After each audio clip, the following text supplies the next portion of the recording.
Ya. Hola chicos, buenos días, buenas tardes a todos.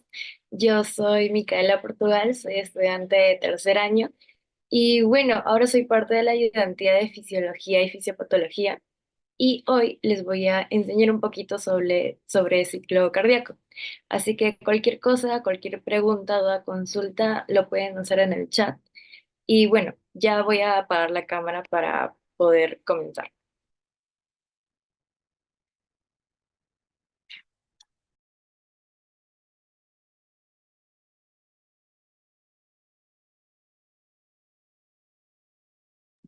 Ya. Empezando, vamos a hablar sobre algunas generalidades,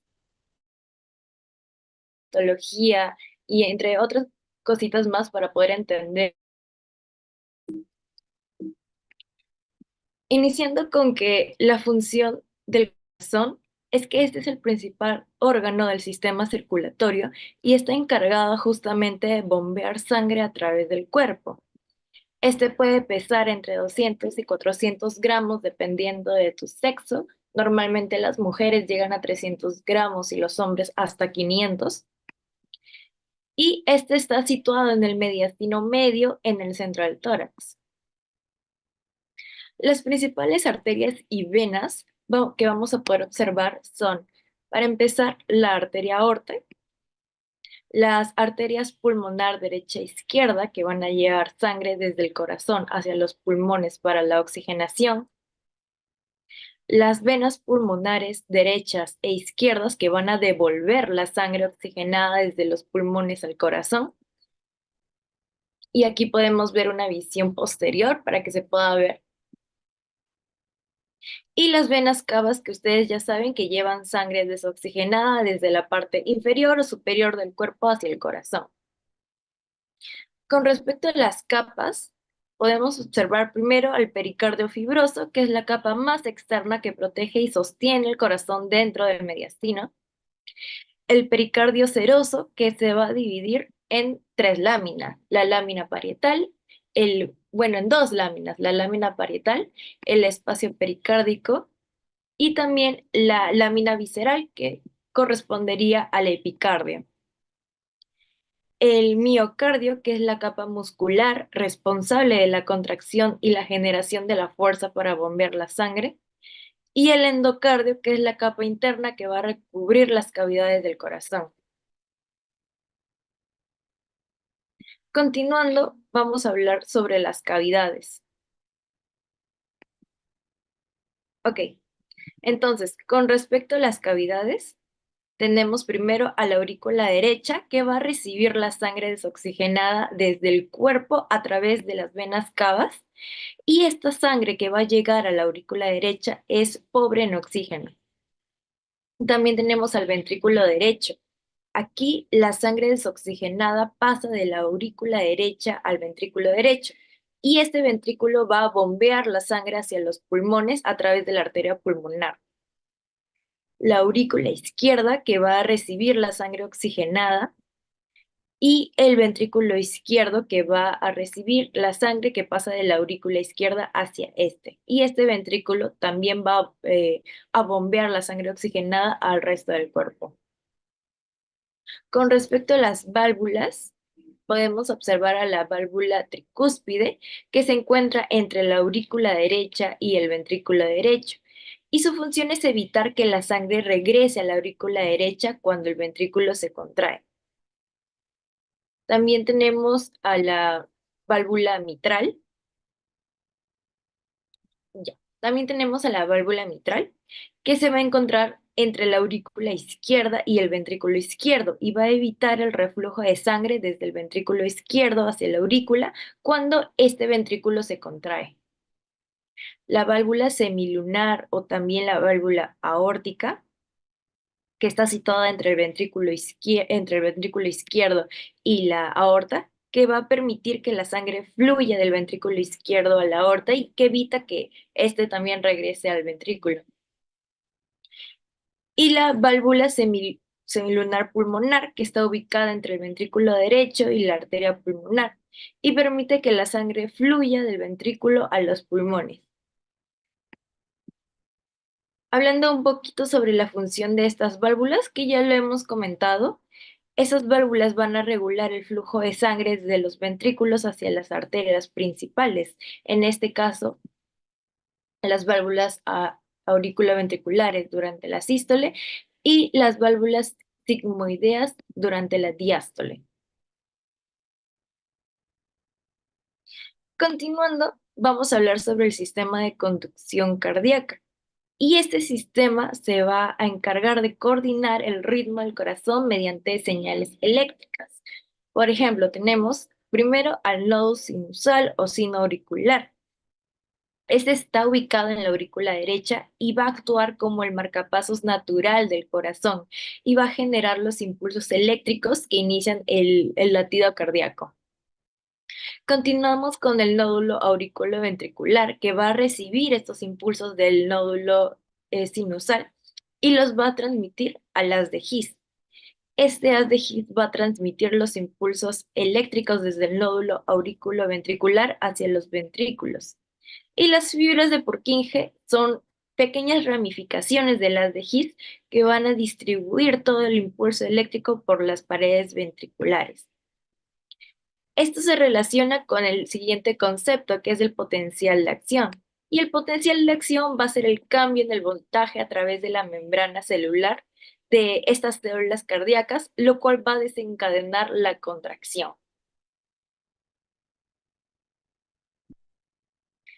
Y por último, hablando un poquito sobre lo que es el electrocardiograma y cuál va a ser su relación con el ciclo cardíaco, el EKG, el electrocardiograma, va a registrar la actividad eléctrica del corazón y tiene algunas ondas principales. La onda P, que va a representar la despolarización de las aurículas y se va a correlacionar con la contracción de estas.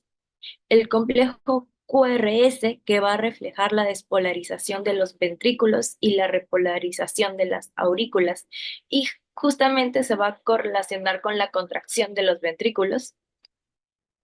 Y la onda T, que va a indicar la repolarización de los ventrículos y se correlaciona con la relajación de estos.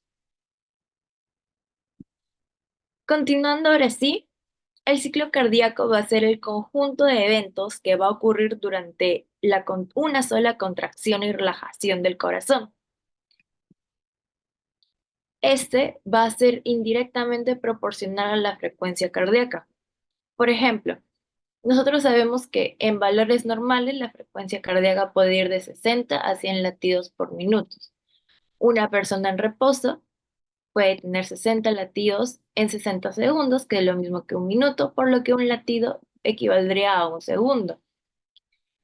En caso contrario de que estemos presente a una persona en ejercicio, esta puede llegar a un ejemplo de 100 latidos por un minuto, 60 segundos, por lo que un latido se daría en 0,6 segundos. Y aquí se comprueba de que mayor sea la cantidad de latidos, menor va a ser la cantidad de segundos por un latido. Y para que quede claro estos conceptos también, vamos a definir a la diástole como la fase de relajación del ciclo cardíaco, que va a durar aproximadamente el 60% del ciclo cardíaco, y la sístole, que va a ser la fase de contracción del ciclo cardíaco y va a durar aproximadamente el 40% de este. Ahora sí, vamos a dar un pequeño vistazo general de todas las fases del ciclo cardíaco, iniciando con el llenado ventricular, en la que los ventrículos se van a llenar de sangre que fluye desde las aurículas y que fluye desde las aurículas. Y este se va a dividir en dos etapas: el llenado rápido, en la que la sangre fluye rápidamente desde las aurículas hacia los ventrículos, y el llenado lento, en el que la sangre continúa fluyendo, pero lentamente. Continuamos con el cierre de la válvula auriculoventricular, que nos va a dar dos procesos. El primero va a ser el primer ruido cardíaco y el segundo va a ser la contracción isovolumétrica. En esta fase, como ya dije, las válvulas auriculares se van a cerrar, nos van a dar el primer ruido cardíaco y se cierran para prevenir el reflujo de sangre hacia las aurículas. Y en esta fase, los ventrículos se van a contraer sin cambiar su volumen. Luego se va a dar la apertura de las válvulas semilunares o sigmoideas, lo que nos va a dar a la siguiente fase, la fase de eyección ventricular. Aquí los ventrículos se van a contraer y van a expulsar sangre hacia las arterias. A continuación se va a dar el cerrado de las válvulas semilunares, lo cual nos va a dar el segundo ruido cardíaco. Y también va a permitir el paso a la siguiente fase, que es la relajación isovolumétrica. Aquí los ventrículos se van a relajar sin cambio de volumen. Y estas válvulas semilunares justamente se cierran para evitar el reflujo de sangre hacia los ventrículos. Por último, se va a dar la apertura de las válvulas auriculoventriculares y se va a reiniciar el llenado ventricular. Ahora vamos a hablar, perdón. Ahora quiero hablar sobre cada fase en específico y para eso les voy a compartir otra PPT que hice. Denme un segundo.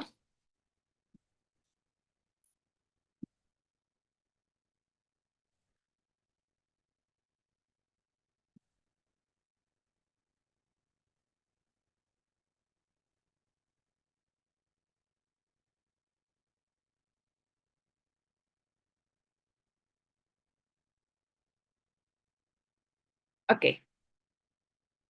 Ahora vamos a hablar sobre cada fase del ciclo cardíaco, empezando con la fase del llenado ventricular. Esta es una fase crucial del ciclo cardíaco porque los ventrículos se van a preparar para la siguiente contracción. Entonces, desglosando el gráfico, tenemos a la vena cava superior, nuestra aurícula, la vena cava inferior y nuestro ventrículo. Esto va a iniciar debido a que las válvulas auriculoventriculares se abren y para aclarar, las válvulas semilunares van a permanecer cerradas durante esta fase. Vemos que esto va a iniciar con la apertura de la válvula auriculoventricular y nos va a dar paso a las dos subfases del llenado ventricular. El llenado rápido, en el que la sangre fluye rápidamente desde las aurículas hacia los ventrículos debido a una diferencia de presión y por lo que podemos ver abarca una parte del 80%, y la disminución del llenado ventricular o también llamado diástasis o también se puede denominar como llenado lento. Aquí la tasa de llenado va a disminuir justamente porque la presión en los ventrículos aumenta y se acerca a la presión en las aurículas.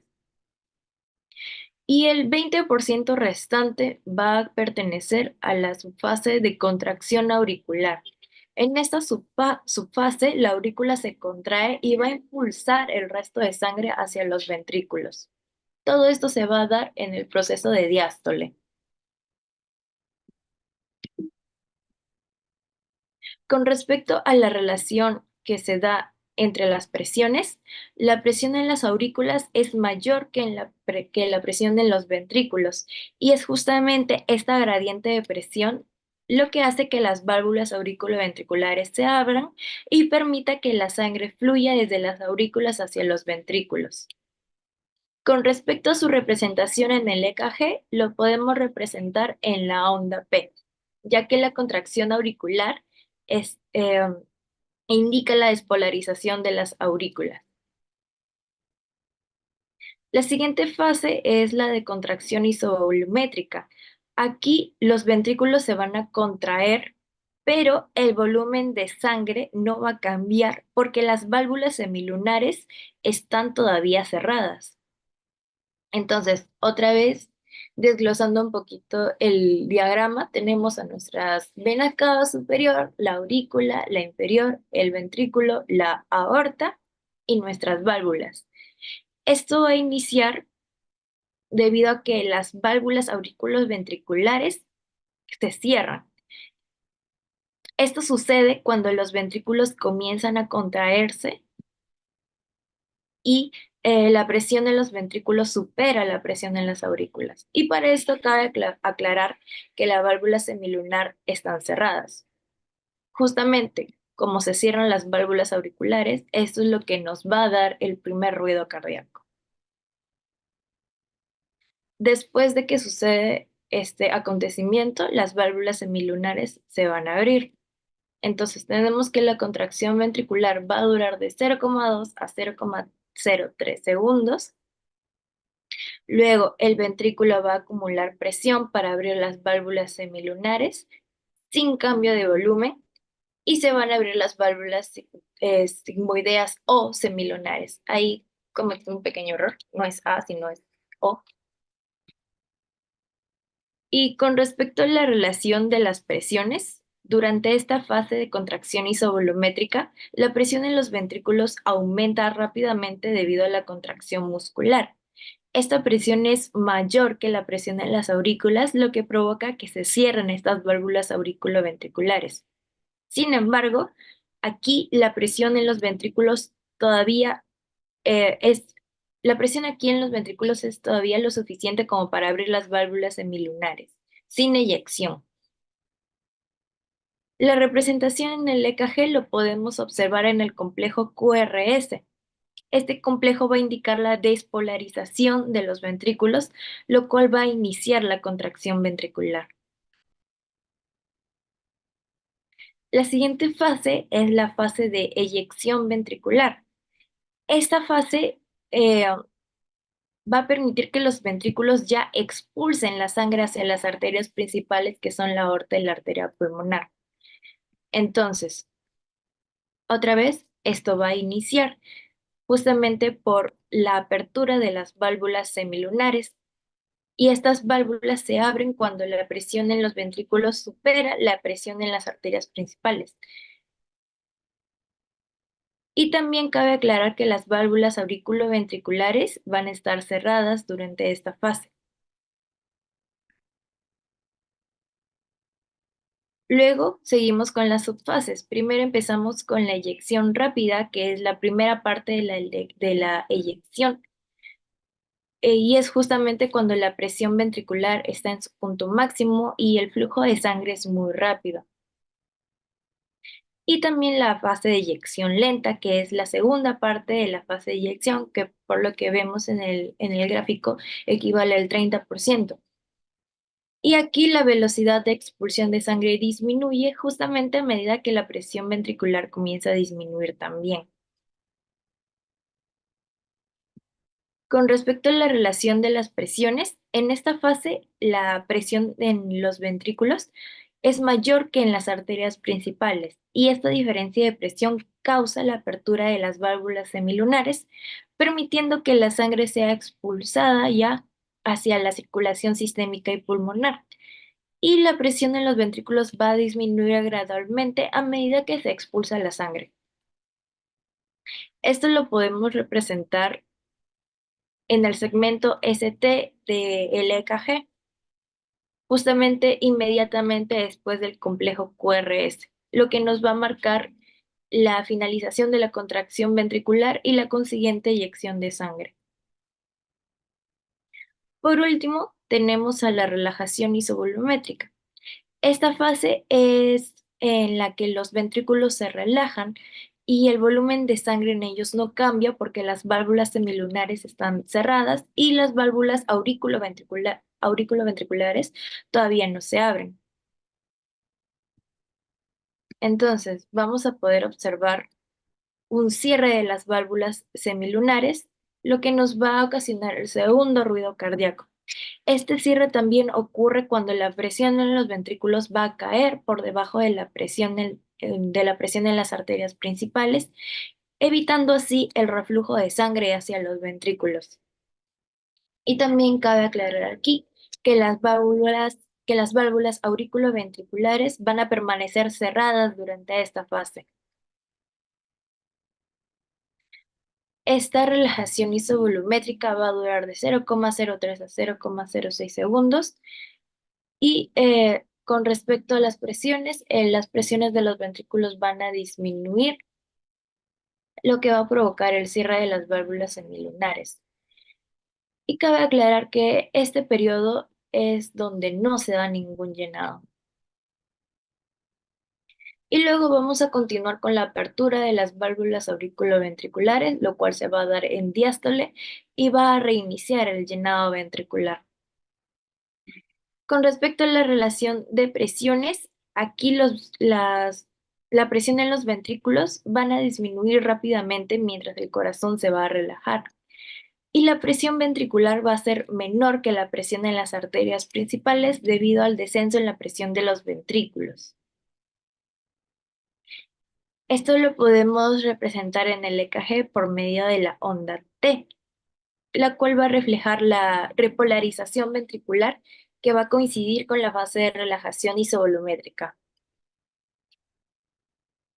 Ahora vamos a continuar con la otra presentación,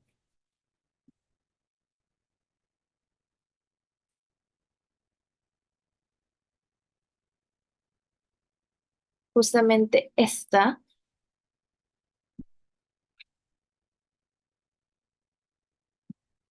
en la que podemos decir que a modo de integración, el llenado ventricular se va a dar por la apertura de la válvula auriculoventricular, dando por el cerrado de esta misma válvula, que es la fase de contracción volumétrica, y es el cerrado de la válvula auriculoventricular, lo cual nos va a permitir escuchar el primer ruido cardíaco. Ventricular, la válvula semilunar, y es cuando esta se da la fase de relajación isovolumétrica. Justamente este cerrado de la válvula semilunar, lo cual nos va a permitir escuchar el ruido cardíaco. Como ya lo he venido explicando varias veces, los ruidos cardíacos se van a escuchar justamente por el cierre de las válvulas debido a que se da una vibración de la sangre con las válvulas. Explicando un poquito más sobre los ruidos cardíacos, el primer ruido cardíaco o S1 es un sonido fuerte y prolongado que se puede describir como un sonido de la o de loop. Este se va a producir principalmente por el cierre de las válvulas auriculoventriculares al inicio de la sístole. El segundo ruido cardíaco, también conocido como S2, es un sonido seco y rápido que se puede describir como un sonido de DAP y se va a producir principalmente por el cierre de las válvulas semilunares, la válvula aórtica y la válvula pulmonar al final del sístole ventricular.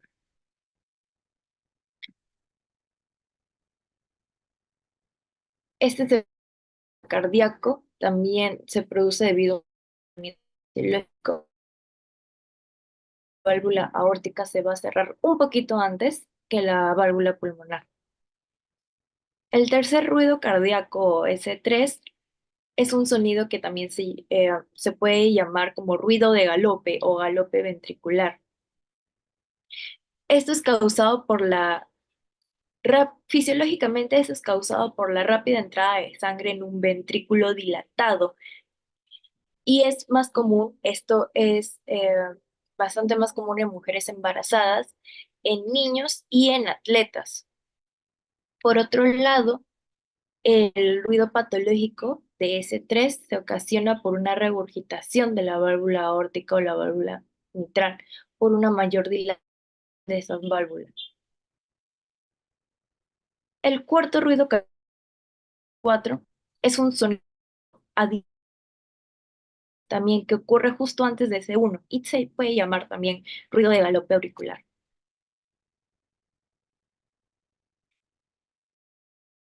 S4, cuarto ruido cardíaco, es causado por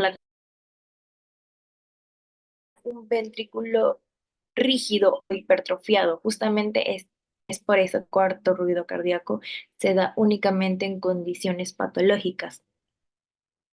Esto va a ser un hipertrofia ventricular, rigidez del ventrículo, también algún problema de hipertensión arterial. Por último, vamos a hablar sobre el diagrama de presión-volumen.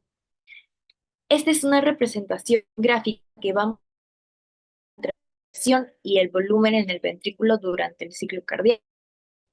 Y este diagrama nos va a ayudar a entender cómo va la presión y el volumen dentro del ventrículo durante las diferentes fases del ciclo cardíaco. Iniciamos con el llenado ventricular. Durante esta fase, el ventrículo se va a llenar de sangre que proviene de las aurículas. Y aquí, como vemos en el gráfico, el volumen aumenta, pero la presión es baja. En la fase de contracción, el ventrículo comienza a contraerse, pero las válvulas semilunares todavía están cerradas, por lo que no es un aumento de volumen, sino un aumento de presión. En la fase de eyección ventricular, la presión en el ventrículo va a superar la presión de las arterias principales, lo que provoca la apertura de las válvulas semilunares y la eyección de sangre, por lo que el volumen del ventrículo va a disminuir, mientras que la presión sigue siendo alta.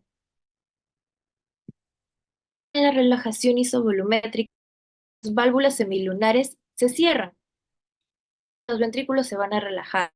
Es por eso que la presión disminuye sin cambio, no que las válvulas ventriculares se abren nuevamente. Vamos a definir algunos. El volumen telesistólico es el volumen de sangre en el ventrículo al final de la sístole, justo después de la eyección. Mínimo del volumen ventricular después de la contracción, de 50 mililitros.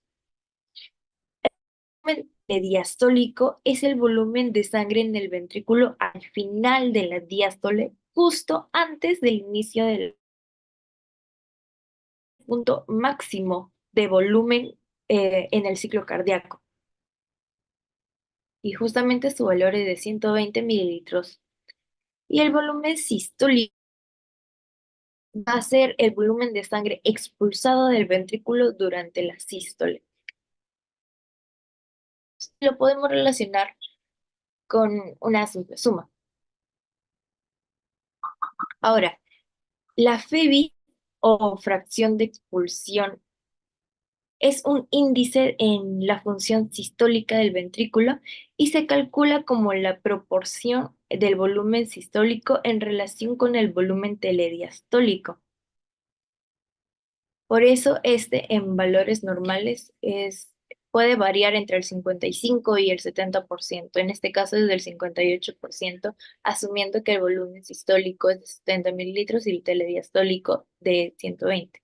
Pero como ya dije, sus valores normales pueden ir desde el 55 al 70.